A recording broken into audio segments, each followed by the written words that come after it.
토머스 루이스의 사랑을 위한 과학. 여러분, 제가 이 책으로 20분 내에 잠들게 해드릴게요.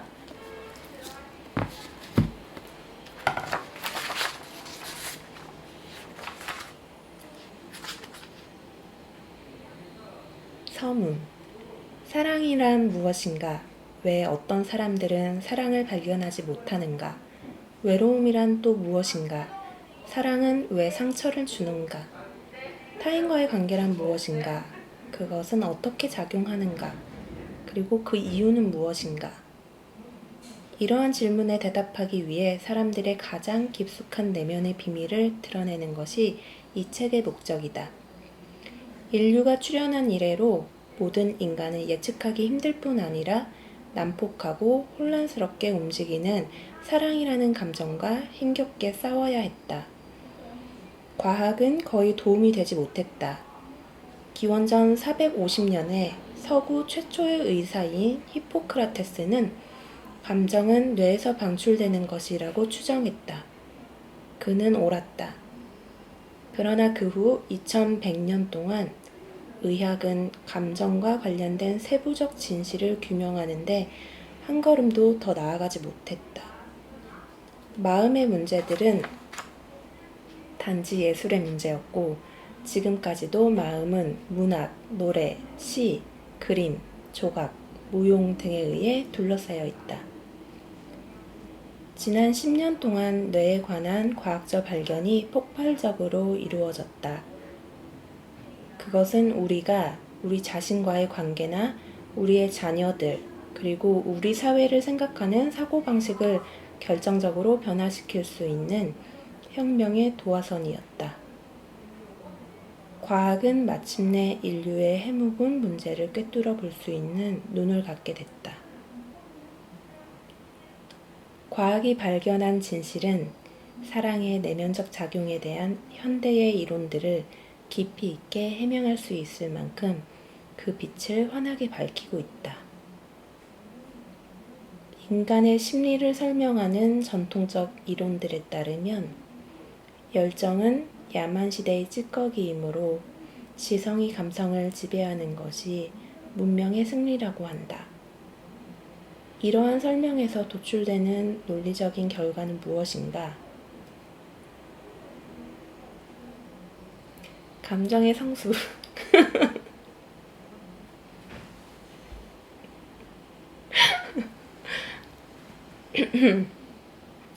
감정의 성숙은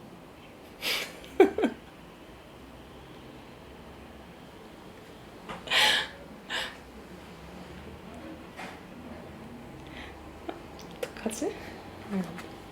감정의 성숙은 감정의 억제와 다시 하면 안 돼요? 동일하다는 것이다. 아이들을 교육시키는 학교에서는 기하학이나 역사를 가르치듯이 감정을 억제하는 기술을 가르친다. 성숙한 인간이 되기 위해서는 고집스럽고 완고한 마음을 생각으로 다스려라. 또한 우리의 인습도 같은 말을 한다. 이 책에서 우리는 지성과 감성이 충돌하는 경우 보다 지혜로운 쪽은 마음이라는 사실을 입증할 것이다. 지성의 오른팔이었던 과학이 과거를 청산하고 이 사실을 입증할 것이다. 태초부터 두뇌의 중요한 창조물이었던 감성은 거추장스러운 동물적 잔재가 아니다. 그것은 우리의 삶을 해방시키는 열쇠이다. 우리의 삶은 우리의 운명을 결정하는 보이지 않는 힘과 소리 없는 메시지 속에 잠겨 있다. 개인적으로든 문화적으로든 행복은 사랑을 중심으로 보이지 않게 신비스럽게 그리고 필연적으로 선회하는 은밀한 세계를 어느 정도 해독할 수 있는가 하는 능력에 달려 있다. 태어나서 죽을 때까지 사랑은 인간 경험의 초점일 뿐 아니라 마음을 움직이는 생명력으로 우리의 기분을 결정하고 신체 리듬을 안정시키고 뇌의 구조를 변화시킨다. 신체의 생리 구조상 우리의 정체성은 필연적으로 타인과의 관계에 의해 결정되고 고정된다. 사랑은 우리의 존재와 가능성을 결정한다. 이러한 일들이 어떻게 가능하며 왜 그런지를 우리는 이 책을 통해 설명하고자 한다.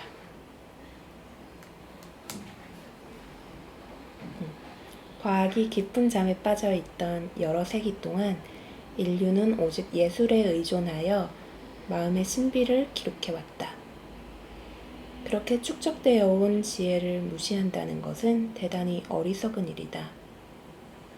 이 책에서 우리는 과학의 영역으로 깊이 탐구해 들어가는 동시에 그러한 여행을 의미 있게 만드는 휴머니즘으로부터 멀어지지 않기 위해 노력할 것이다.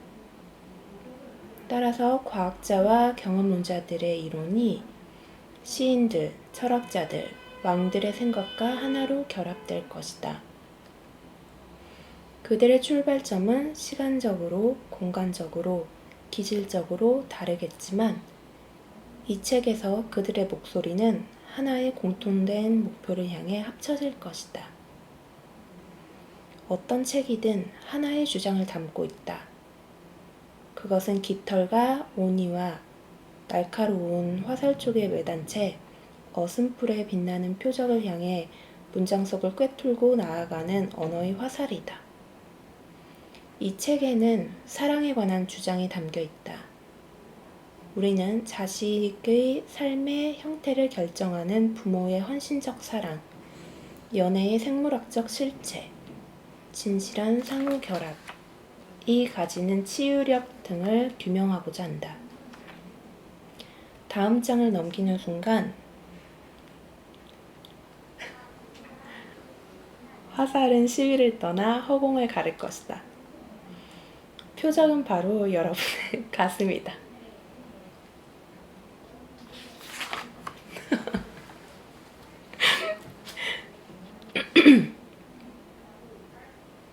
과학이 사랑을 만나다.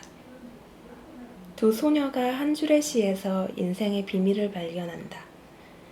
그 시를 쓴 나는 인생의 비밀을 알지 못한다. 그들이 내게 말했다. 그것을 발견했지만 그것이 무엇인지 모르겠다고. 심지어는 그것이 어느 행위였는지.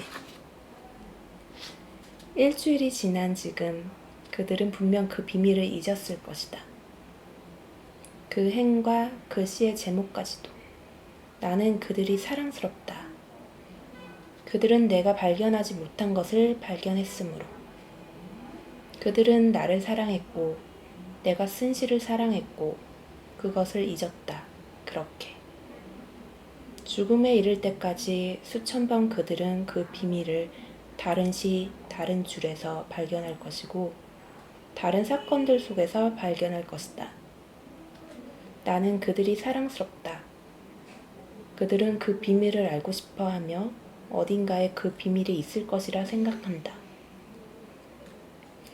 바로 그 때문에 그들은 사랑스럽지 않은가? 데니스 레버토프 비밀. 사랑의 생리학에 관한 책이 한 편의 시로 시작하다니 이상하다고 생각하는 사람도 있을 것이다. 그러나 모험에는 계기가 필요하다. 시에는 감성과 지성이 만나는 접점이 숨어 있다.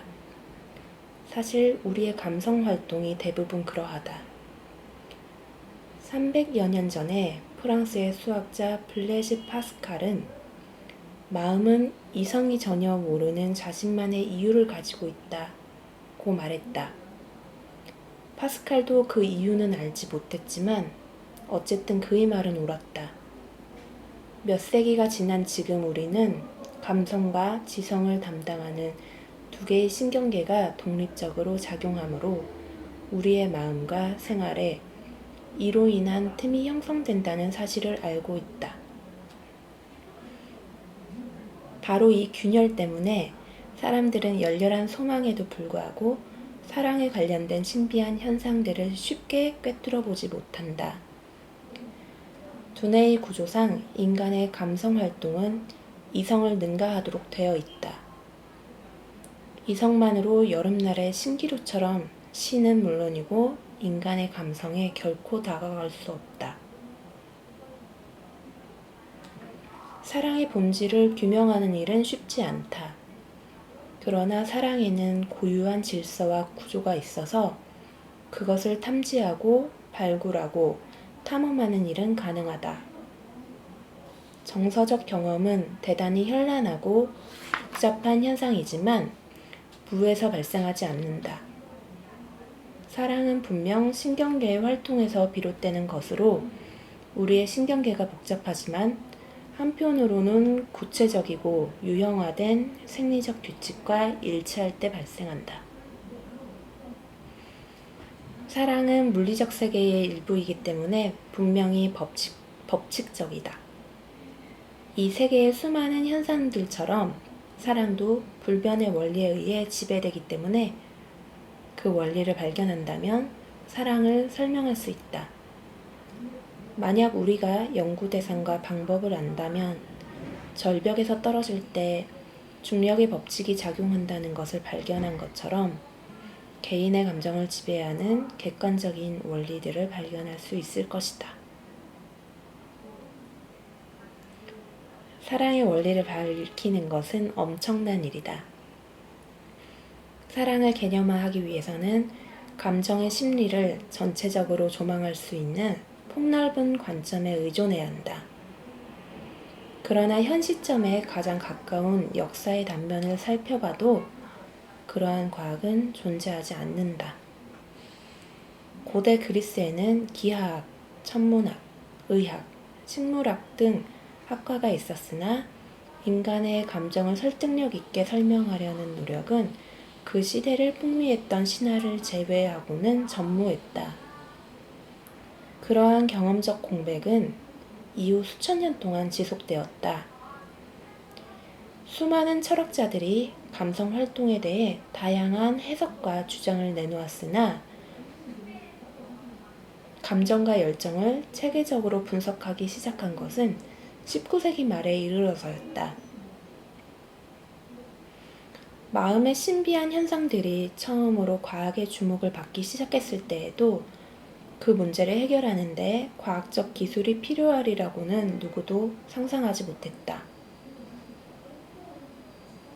19세기 말 지그문트 프로이트, 윌리엄 제임스, 빌헬름 분트와 같은 소수의 과학자들이 인간의 정신적 기능에 관한 초기의 과학적 자료들을 수집하기 시작했다.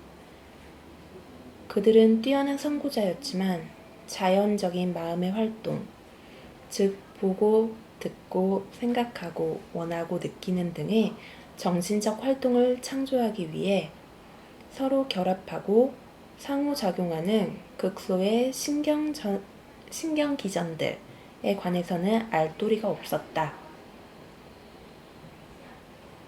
사랑의 비밀은 가장 육중한 보물상자에 굳게 갇혀 있었다.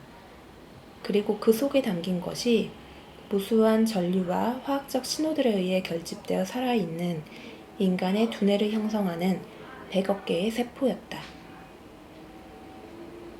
20세기 초에서 20세기 말까지 사랑에 관한 주된 설명에는 생물학이 빠져 있었다. 신경학이 공중에 성을 쌓아 정신병 환자들을 살게 하면 정신과 의사들이 집세를 걷어낸다는 말이 유행처럼 돌았다. 그러나 정작 허공에 떠있는 이론의 성에서 살고 있는 사람들은 정신과 의사들과 심리학자들이었다. 그들은 감성활동에 대한 체계적 이해를 구축하는 과정에서 뇌의 역할을 완전히 무시했다. 그 건축물의 기초 재료는 풍부한 공급량을 자랑하는 단 한 가지 재료, 즉 완전한 억측뿐이었다. 인간의 감정을 최초로 탐험했던 사람들은 상상의 날개를 마음껏 펼쳤다. 그들은 어떤 공격도 미치지 못하는 안전한 성역에서 물리적 대상과는 전혀 연관성 없는 정신적 고압물과 비유를 마술처럼 만들어냈다. 프로이트는 인상주의적 시각으로 인간의 마음을 스케치했던 몽상가였을 뿐 아니라 자신이 꾸며낸 이론을 가차없이 현실화시킨 철면피였다. 프로이트의 성체는 그렇게 솟아올랐고 그 탑과 벽들은 지금도 허공에 떠 있다. 그 성에는 검열을 행하는 초자아의 아득한 첨탑과 통찰력이라는 이름의 우아한 아치들과 이드라는 좁은 지하 감옥이 있다. 그리고 비실제적인 기초에도 불구하고 이 낡은 성체는 오늘날까지도 긴 그림자를 드리우고 있다. 프로이트는 세대가 바뀔 때마다 새롭게 가공된다. 그의 결론은 우리 문화 속에 닭이 다양한 방식으로 퍼져 있고 그의 전제들은 사실로 오인되어 오랜 세월을 버텨왔다. 프로이트 시대에는 자위행위를 도덕적, 육체적 해이로 보는 회의적인 시각이 지배적이었다. 프로이트 자신도 평생 동안 자위의 정당성을 인정하지 않았다. 그는 자위와 지뢰 사정이 그 당시 정서적 장애로 간주되었던 불안, 권태, 히스테리 증상의 원인이라 확신했다. 그런 다음 그는 유년기에 겪은 성적 유혹이 그것의 진짜 범인이라는 결론을 내렸다. 그리고 다시 한번 그의 초점은 청소년기에 부모와 성교하는 환상으로 이동했다. 임상 실험 결과 대부분의 환자들에게서도 이런 증상이 조숙한 이상 성욕과 무관하다는 사실이 밝혀졌을 때에도 프로이트는 애초의 확신을 의심하지 않았다. 그는 환자들에게서 어린 시절의 감각적 모험을 기억하지 못하며 그 이유는 기억이 의식으로부터 나오기 때문이라 결론지었다. 그는 환자들의 증상과 꿈을 잘 걸러내면 암호와 같은 단서들이 발견되어 어두운 성의 역사를 상징적으로 보여줄 것이라 믿었다. 그러나 그가 처음부터 성의 역사를 염두에 두고 있었다는 사실을 그 자신은 알아채지 못했다. 우리는 프로이트식 원형에서 낯익은 장치들을 볼 수 있다. 그것은 의식의 표면 밑에서 부글거리는 욕망의 가마솥, 마음속에 장복해 있는 지옥과 그 지옥을 인식하지 못하고 햇빛 속에서 하루하루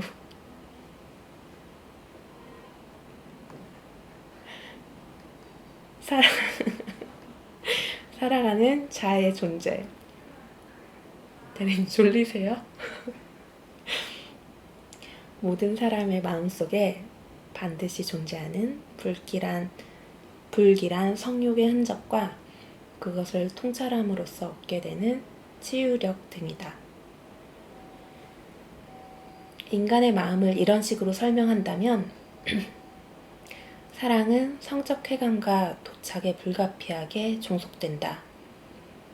실제로 프로이트의 이론에서는 사랑을 금지되거나 억제되었던 근친상간에 대한 욕구를 복잡한 방식으로 표출하는 행동이라 주장한다. 프로이트는 자신의 이론을 대표해줄 상징과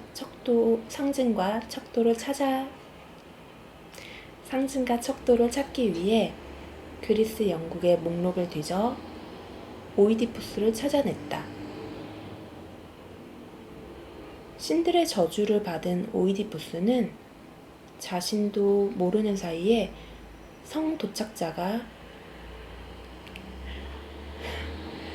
도착자의 존속 살해자가 되어 그 자신의 눈을 찌르고 고통 속에서 방랑한다. 프로이트의 문맥에서 이 이야기는 하나의 도덕적 원리로 병행된다.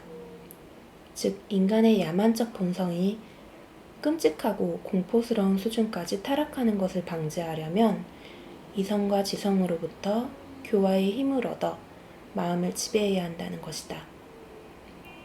버트런드 러셀은 이렇게 말했다. 인간은 속기 쉬운 동물이므로 무엇인가를 믿어야 한다. 선한 믿음의 기반이 없을 때 인간은 악한 믿음에 만족한다.